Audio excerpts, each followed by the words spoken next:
Bonjour et bienvenue à nouveau. Hem, Aujourd'hui, nous allons faire la lecture du quatrième chapitre de Clé vers le bonheur infini.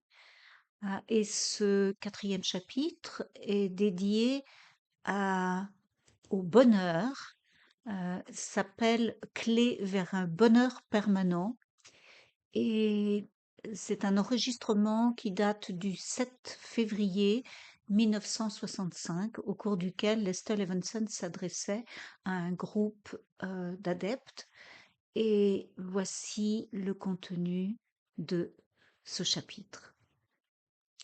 Lester, je vous ai dit que je vous donnerais la clé pour maintenir votre bonheur en permanence. Je ne l'ai pas fait plus tôt parce qu'il fallait poser quelques bases. Et vous deviez faire vos expériences avec les schémas que je vous ai donnés.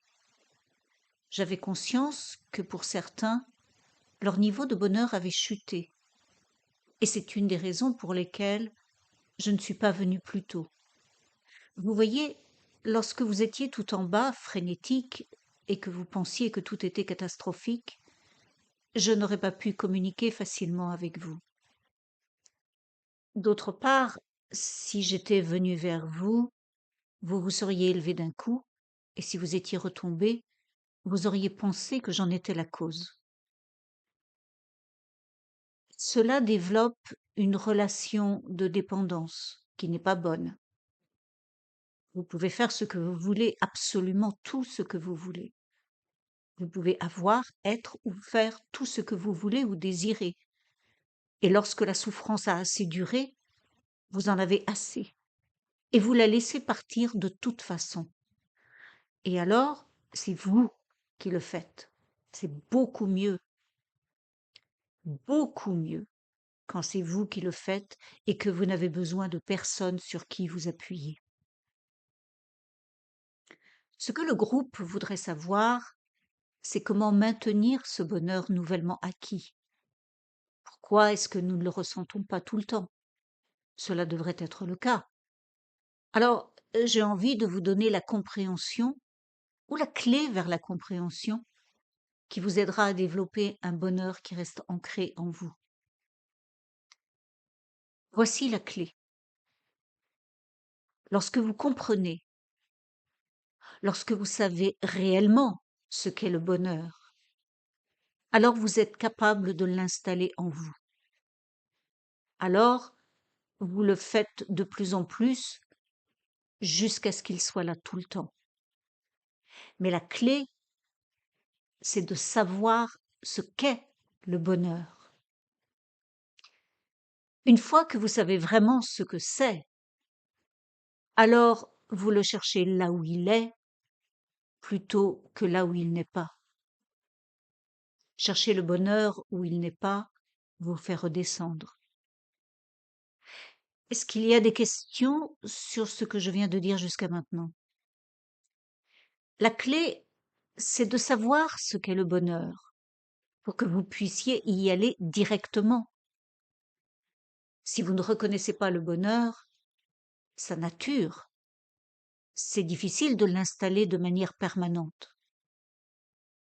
Alors, quand il vous est donné de voir ce qu'est vraiment le bonheur, s'il vous arrive d'être malheureux, vous allez dans la bonne direction et vous retrouvez ce bonheur.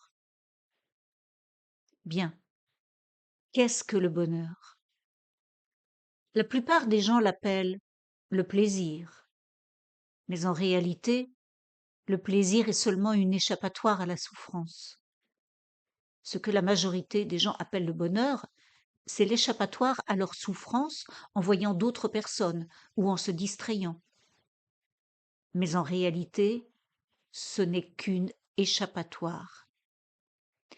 Ils ne supportent pas d'être seuls avec eux-mêmes, avec leurs propres pensées. Ils courent au cinéma, dans les boîtes de nuit, rendent visite aux autres, ou font quelque chose juste pour ne pas être avec leurs propres pensées. Lorsque leur esprit est détourné de leurs propres pensées, ils se sentent mieux, et ils appellent cela le plaisir ou le bonheur. Tous les divertissements en fait, ne sont que cela. Un homme heureux n'a besoin d'aucun divertissement ou de relations sociales. Il est comblé. Cependant, lorsque vous devenez libre, si c'est votre choix, vous pouvez aimer vous divertir. Vous le faites bien mieux qu'avant, parce que vous êtes libéré du besoin vital de vous divertir pour être heureux. Le bonheur dont je vais vous parler maintenant n'est pas un genre d'échappatoire au malheur, c'est réellement le seul bonheur. C'est la joie qui résulte d'être votre véritable être. Plus vous êtes votre être véritable, plus vous vous sentez joyeux. Ce sentiment de joie dans le monde ne s'installe pas grâce à l'objet ou à la personne à laquelle on l'associe. On le trouve en satisfaisant ou en calmant les pensées de vouloir avoir cette personne ou cette chose. Lorsqu'on calme ses pensées, on ressent notre être et on est plus heureux. Plus le mental est calme, plus on ne fait que être. Plus on demeure en notre être, plus on se sent joyeux. C'est quelque chose dont vous devez faire l'expérience vous-même. Le fait que plus on calme le mental, plus on est heureux. C'est bien de vous amuser avec cela. Faites-en l'expérience jusqu'à ce que vous le voyiez. Quelle qu'ait été cette joie, elle a toujours été le résultat d'avoir calmé votre mental. Et ensuite, vous vous êtes senti heureux. Dès que vous allez le voir, vous allez commencer à arrêter d'associer le bonheur aux choses et aux gens. Vous verrez que le bonheur, c'est seulement vous qui demeurez en votre propre être. Alors, lorsque vous découvrez cela, vous n'allez pas chercher la joie où elle n'est pas. Vous lâchez prise immédiatement et vous ne faites que être. Et finalement, vous atteignez ce stade où vous n'avez besoin ni de personne, ni de rien pour être heureux. Vous êtes simplement heureux tout le temps. Est-ce qu'il y a des questions sur cela? J'imagine que tout le monde le voit intellectuellement. Que vous le voyez à travers votre imagination ou non, vous devriez le voir d'abord intellectuellement et ensuite en faire l'expérience, le tester, et vous découvrirez qu'il en est ainsi. Vous découvrirez que chaque fois que vous vous sentez heureux, votre mental est calme, au repos, et que ce que vous pensiez être dû à une personne ou à une chose à l'extérieur de vous est quelque chose qui grandit à l'intérieur de vous. Lorsque vous calmez votre mental, vous demeurez plus dans votre être. Alors, lorsque vous le voyez, vous ne retombez plus et vous ne vous enlisez plus. Parce que dès le moment où vous devenez malheureux, vous savez où regarder pour réinstaller ce bonheur. Question. Ce serait à l'intérieur de soi, c'est bien cela, Lester? Oui, mais il faut d'abord reconnaître que le bonheur n'est pas la personne ou l'objet extérieur, mais plutôt le fait de calmer les pensées de désir pour la personne ou l'objet, ce qui vous permet d'aller à l'intérieur et de juste être votre être, c'est-à-dire juste être. Lorsque votre esprit est tourné vers les choses matérielles, vous êtes concerné par les apparences. Mais je dis que la clé, c'est de simplement voir cela, que votre bonheur est lié au fait de calmer votre mental en satisfaisant le désir. Cela calme les pensées de manque pour l'objet et vous permet de juste être. Lorsque vous le voyez réellement dans votre mental, vous pouvez le faire directement. Vous pouvez laisser partir ces pensées sans devoir posséder la personne ou l'objet et vous êtes immédiatement heureux. La chose la plus importante, c'est que vous avanciez vers le bonheur dans la direction où il se trouve réellement à l'intérieur de vous, pas à l'extérieur dans les apparences.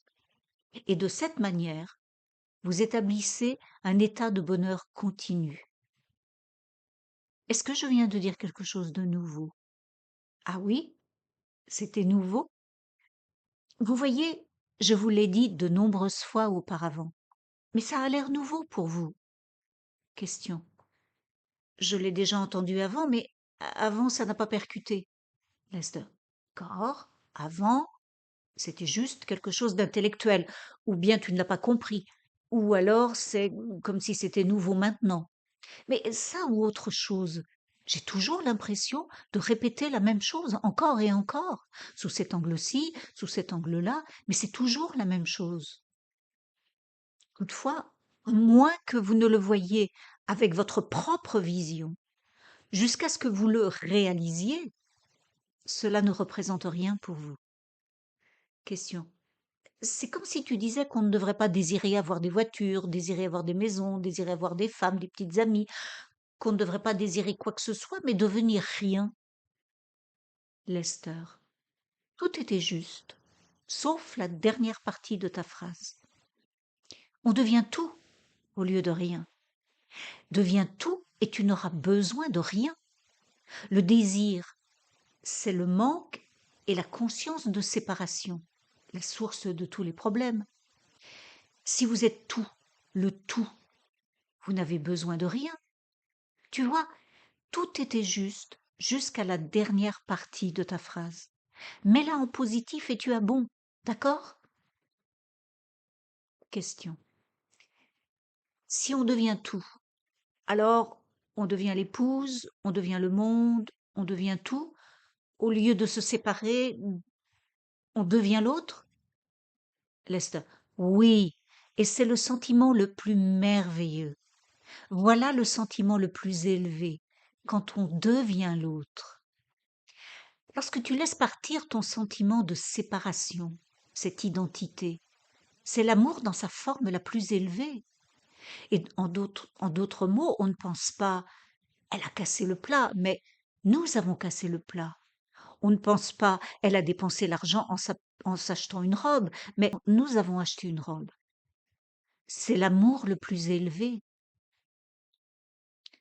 Question, je deviens l'automobile, alors je ne désire pas l'automobile, ou alors je deviens tout, tu deviens Lester. Eh bien, tu vas devoir trouver cela par toi-même. Tu vas devoir réaliser que lorsque tu deviens tout, que tu ressens que tu n'as besoin de rien, alors la plus petite pensée pour quelque chose l'amène à toi immédiatement. Question. Le désir, c'est je n'ai pas? Lester. Oui, on crée un manque artificiel. On crée un mensonge quand on dit je n'ai pas. Le désir vous fait ressentir je n'ai pas. Et c'est ce qui fait que l'on n'a pas. Laisse partir le désir et tu ressens j'ai. C'est ce qui fait que les choses viennent à toi. Question. C'est comme si je regardais le monde, comme si j'écrivais un livre et que je disais je suis les personnages, je suis toutes les créatures que j'ai créées dans mon histoire. Et c'est ce que je vis aujourd'hui, n'est-ce pas? Je crée mes difficultés, j'écris cette histoire. Au lieu de cela, je devrais me dire je suis la puissance, pourquoi s'embêter à créer des limitations? Je n'ai pas besoin de faire cela, alors j'arrête. Mais qu'est-ce que j'ai alors si je ne crée pas? Lester, qu'est-ce que l'on a si on ne crée pas? Ou ce que l'on veut vraiment? Notre êtreté à l'état pur? Question. J'ai la paix? Lester, oui, tu es le tout. Tout est en toi. Avoir ces sentiments t'apporte la paix la plus totale. Question. Jusqu'à ce que le téléphone sonne et ensuite je suis de retour dans mes habitudes. Lester. Ne laisse pas une petite sonnerie te bousculer comme cela. Une fois encore, je dis que chacun doit prendre conscience de cela par lui-même ou par elle-même. Mais lorsqu'elle ou il le fait, alors le bonheur devient permanent, parce qu'alors on cherche le bonheur là où il est, plutôt que là où il n'est pas. Il n'y a pas de bonheur dans les choses ou dans les gens. Le bonheur est notre nature primaire. Le bonheur, c'est notre être-té. Et lorsqu'on ne fait que seulement être, on est infiniment heureux. Oui, lorsqu'on ne fait que être et rien d'autre, on est infiniment heureux. Question. En d'autres mots, quand on a ces diverses choses, comme quand on a une voiture, on utilise la voiture, mais sans y être attaché, afin d'avoir un sentiment de joie. Parce que si on est attaché à cette voiture, alors cet attachement a une sorte d'emprise sur nous. Et en même temps, on en est responsable. Lester. Oui, plus l'attachement est grand, plus on est malheureux. De la même manière, plus l'aversion est grande, plus on est malheureux. Être attaché aux choses, c'est le contraire de la liberté. Attachez-vous aux choses et vous vous infligez forcément le malheur. Question. Alors, quand on est dans un état d'être-té, ça ne veut pas dire qu'on est un être éthéré qui flotte d'endroit en endroit. Ça veut dire qu'on est dans un état où on connaît la vérité et donc on n'a pas apporté toutes ces habitudes qui ont été empilées les unes sur les autres par notre ego. Lester. Oui, c'est le fait de connaître ton être-té infini, éternel et qui ne change jamais. Alors, ce monde ne peut pas t'atteindre. Tu le vois comme une fiction, un rêve. Tu en es le témoin. Tu traverses la vie sans attachement et sans aversion. Alors, ni rien ni personne ne peut te perturber. Et tu as la paix infinie, une joie qui est permanente. Question.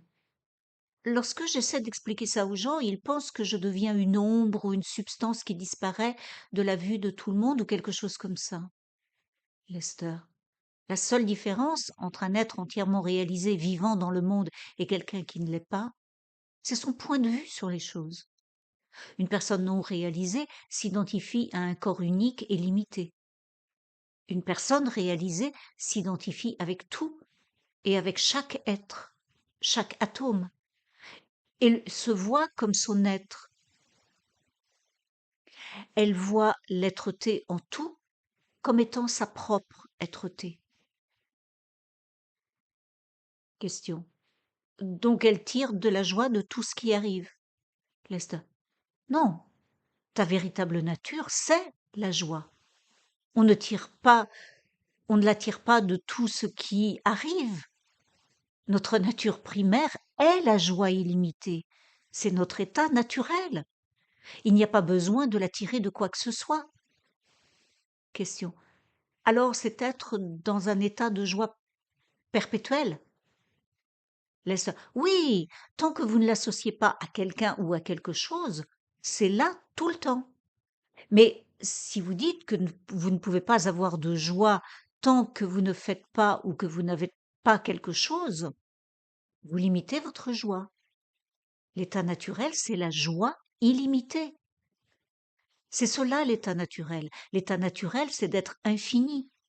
Mais on le recouvre avec des idées de limitation, de besoin, d'attachement et d'aversion qui bloquent cette joie infinie qui est naturelle. Si un être ne faisait absolument rien, il serait cet être infini. Alors, il serait seulement témoin. Question. Mais on peut toujours fournir une bonne journée de travail? Oh oui, vous traversez la vie comme tout le monde. Question. Mais c'est notre attitude. Lester. Exact. Vous voyez les choses différemment. Vous vous voyez comme un témoin plutôt que comme celle ou celui qui agit. Question. C'est là, mais on en est détaché. C'est un sentiment effrayant parfois. Lester. C'est un sentiment délicieux, n'est-ce pas? C'est effrayant parce que tu n'y es pas habitué. Quand tu t'y habitues, c'est délicieux plutôt qu'effrayant. Question. Lester, est-ce que c'est vraiment facile ou c'est nous qui le rendons difficile? Lester. Oui, tu as tellement raison. Toute la difficulté revient à rester limitée. Nous avons des limitations empilées les unes sur les autres et nous nous y accrochons par nos pensées. C'est là qu'est la difficulté. Il faut laisser partir toutes les pensées. Chaque pensée contient une limitation.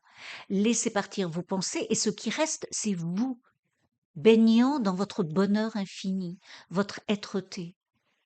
Alors vous réalisez que c'est aussi facile pour vous de découvrir que vous êtes un être infini avec un bonheur infini que de découvrir que vous êtes un homme ou que vous êtes une femme. Bien, chapitre puissant, n'est-ce pas? Donc maintenant, vous avez la clé vers le bonheur infini et cette clé, c'est de savoir véritablement ce qu'est le bonheur. Et lorsque nous savons ce qu'est le bonheur véritablement, nous allons le chercher là où il est, à l'intérieur de nous, plutôt que dans les choses et les gens. Dans ce chapitre, Lester mentionne quelque chose d'important qui est de n'avoir ni attachement ni aversion.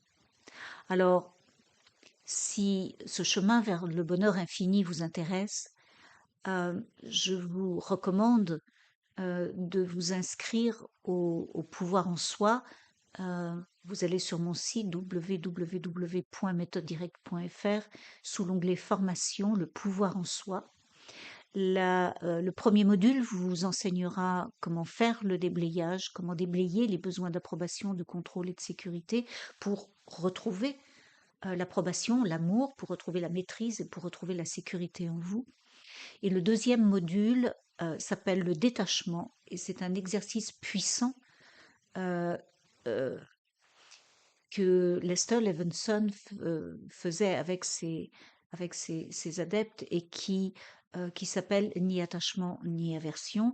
Et c'est pour apprendre à se détacher, à n'avoir ni attachement ni aversion envers une personne, envers une chose, envers une situation, pour arriver au point neutre, au point zéro, où que vous ayez ou que vous n'ayez pas, que vous soyez cela, que vous ne soyez pas, que quelque chose se fasse ou quelque chose ça ne fasse pas, tout est bien. Vous êtes bien à l'intérieur, vous êtes stable, vous êtes solide, vous êtes heureux, et cela va en fait ouvrir à toutes les possibilités, parce que tant que vous êtes attaché, ou tant que vous avez une aversion, l'aversion n'étant rien d'autre qu'un attachement à ne pas avoir ou à ne pas vouloir, tant que vous avez un attachement ou une aversion, en fait, vous retenez cet objet et vous en êtes dépendant, vous retenez cette chose ou cette personne ou cette situation et vous n'êtes pas libre. Vous vous limitez, vous vous emprisonnez et vous devenez esclave vous créez un lien d'esclavage, un lien de dépendance à la situation, à la chose ou à la personne. Voilà, donc je vous retrouve prochainement pour une nouvelle lecture de Clés vers le bonheur infini, à paraître bientôt, très bientôt. Je vous souhaite une excellente fin de journée.